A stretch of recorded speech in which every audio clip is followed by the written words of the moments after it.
c'est s'écrit ainsi. Kessé qui veut dire la momie, qui veut dire le cadavre, qui veut aussi dire embaumé. Et les anciens Égyptiens nous montrent que ici, il y a le lit mortuaire. Il y a le lit mortuaire. Ces signes-là à eux seuls signifient kessé, kossé. Mais quand on ajoute celui-là, ça veut dire que c'est le signe du lit mortuaire. Donc il n'y a pas de doute à y avoir. D'autant plus que Kus comme ça peut vouloir dire aussi l'os, le grain dur. En Srei Nashai, thématique qui veut dire l'écriture du grand nombre. Voilà comment ça s'écrit. Kessé, kessé, kessé, kessé.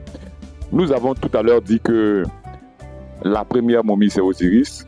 Ici, c'est évident parce que ce signe-là, ce sémantème-là, montre à l'évidence qu'il s'agit bien d'une divinité.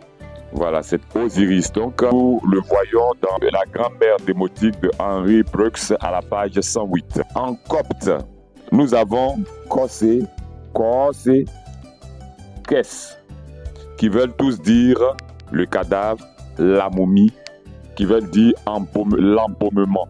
Cela dans le livre d'Alexis Malone, Grammaire copte, à la page 154. En pays BT du centre-ouest de la Côte d'Ivoire, nous avons aussi Gézé, Gazois, Gozé. Ça veut dire le cadavre, la dépouille, le mort.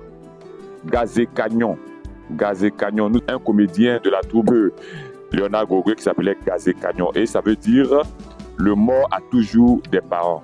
Gazé qui veut dire le mort, car c'est avoir, non ses parents, c'est les siens. Donc Gazé Cagnon, qui est le mort a toujours des parents. Quand on est vivant, on n'a personne pour nous aider. Mais lorsque la personne décède, elle a toujours des parents. En réalité, c'est un peu pour faire court. Aimons-nous vivants. N'aimons pas seulement les morts. Ne sont pas les parents des morts. Gézémobi qui veut dire la voiture de cadavre, qui veut dire le corbillard. Gézémobi, c'est un montage. Parce que mobi, ça veut dire mobile, c'est la voiture. Hein? Mais le BT, il rassemble le gazé et le mobi pour en donner voiture de cadavre, le corbillard. Gazois, Gozé, Gézé ou Goz sont des noms en BT en rapport avec Osiris, la première momie.